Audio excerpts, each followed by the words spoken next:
নমস্কার।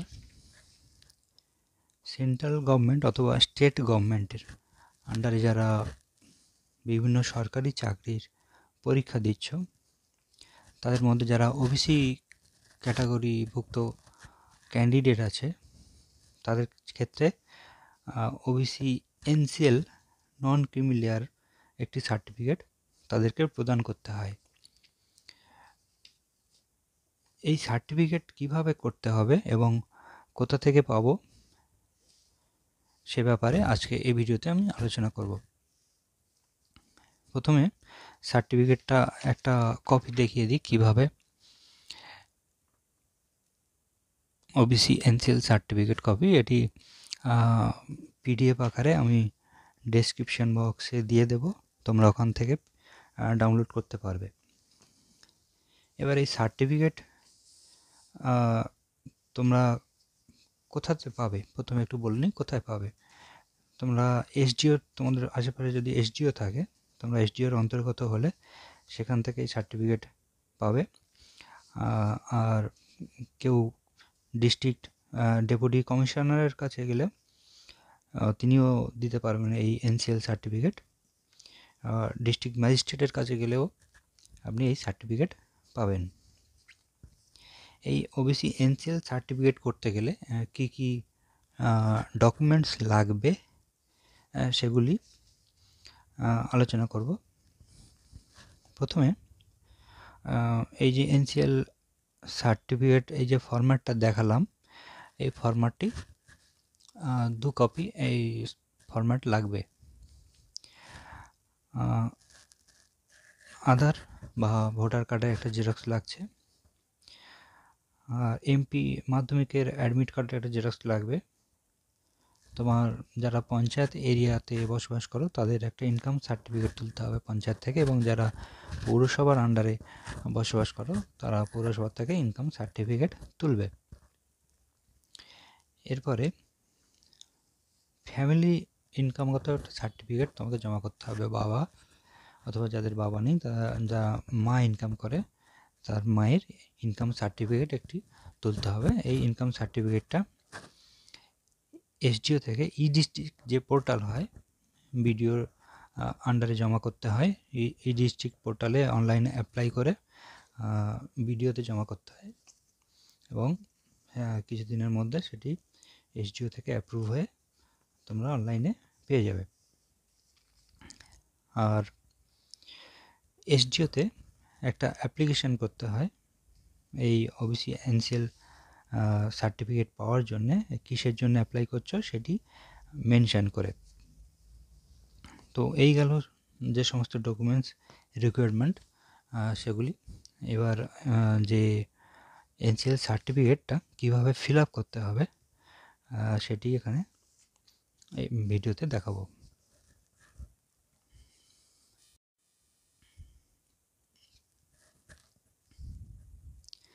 তো এই হলো ওবিসি এনসিএল সার্টিফিকেটের ফরম্যাট। এটি কিভাবে ফিল আপ করবো এখন দেখব।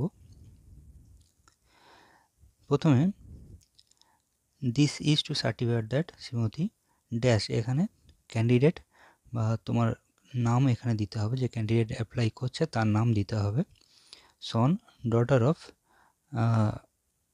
সেই ক্যান্ডিডেটের বাবা অথবা মায়ের নাম এখানে দিতে হবে।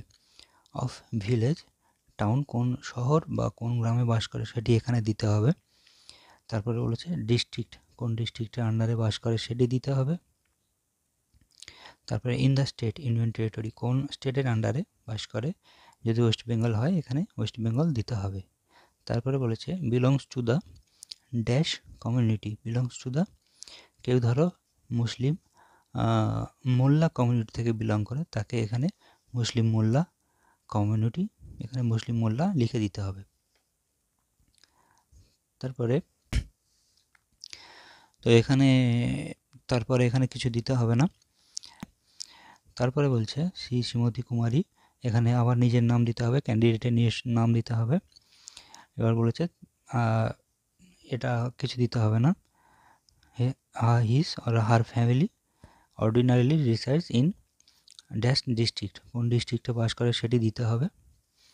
তারপর বলেছে অফ দ্য ড্যাশ স্টেট, কোন স্টেটে বাস করে সেখানে আবার দিতে হবে। অর্থাৎ এখানে আবার ডিস্ট্রিক্ট মেনশন করতে হবে, এখানে স্টেট মেনশন করতে হবে। এখানে তোমাদের যে ডিস্ট্রিক্ট ম্যাজিস্ট্রেট বা ডেপুটি কমিশনার যিনি সই করবেন, তিনি এখানে সই এবং স্ট্যাম্প দুটো করবেন। এখানে এই যে সিল আছে, এখানে সিল করতে পারেন, এখানে সিল করতে পারেন, যেখানে খুশি করতে পারেন, কোনো অসুবিধা নেই। আর এই সার্টিফিকেটের নিচে একটি কলম দিতে হবে, এখানে লিখে দিতে হবে। অনেক ক্ষেত্রে এখানে লিখে দেয়, বেশিরভাগ ক্ষেত্রেই লিখে দেয় সামনে এখানে। সেটি হলো, this certificate is issued on the basic of OBC certificate vide certificate নম্বর। অর্থাৎ তোমার যে অরিজিনাল ওবিসি সার্টিফিকেট আছে সেই নম্বরটা দিতে হবে। তারপরে ডেটেড অফ এত, অর্থাৎ কোন তারিখে সার্টিফিকেট ইস্যু হয়েছে সেই তারিখ দিতে হবে। অফ এসডিও থেকে যে ইস্যু হয়েছে সেই এসডিওর নামটা দিতে হবে। এইটুকু শুধু দিয়ে দিতে হবে। অর্থাৎ এই যে সার্টিফিকেটটা কিসের ভিত্তিতে তোমাকে দেবে, এই সার্টিফিকেটটা কিসের ভিত্তিতে দেবে, এই সার্টিফিকেটটা তোমার দেবে তোমার অরিজিনাল যে ওবিসি সার্টিফিকেট আছে সেই সার্টিফিকেটের ভিত্তিতে দেবে। সেই সংক্রান্ত তোমার যে সার্টিফিকেটের নাম্বারটা এখানে নিচে দিয়ে দিতে হবে। This certificate is issued on the basic of OBC certificate vide, তোমার সার্টিফিকেট নম্বর, ডেটেড অফ এত, সার্টিফিকেট কোন ডেটে ইস্যু হয়েছিল সেই ডেটটা, ফ্রম তোমার যে এসডিওর আন্ডার থেকে ইস্যু হয়েছিল সেই এসডিওর নামটা দিয়ে দিতে হবে। ব্যাস এইটুকু দিয়ে যে সমস্ত ডকুমেন্টস আগে আমি আলোচনা করলাম সেই ডকুমেন্টসগুলো একসাথে দিয়ে ওবিসি এনসিএল যে সার্টিফিকেট এই ফরম্যাটটা 2 কপি ওর সাথে অ্যাটাচ করে জমা দেবে। জমা দিলে তোমাকে এখানে ওরা একটা কপি ও এনসিএলের একটা কপি তোমাকে ফেরত দেবে। অর্থাৎ এটা যেটা সিল সই করে ফেরত দেবে সেটাই তোমার এনসিএল সার্টিফিকেট। আর বাকিগুলো ওরা সব এসডিও থেকে জমা করে নেবে। তো এই গেল ওবিসি এনসিএল সার্টিফিকেট কীভাবে হয় তার সমস্ত ডিটেলস। আশা করি তোমরা সবাই বুঝতে পেরেছো। আর কারোর যদি কোনো ডাউট থাকে এ ব্যাপারে অবশ্যই প্রশ্ন করবে।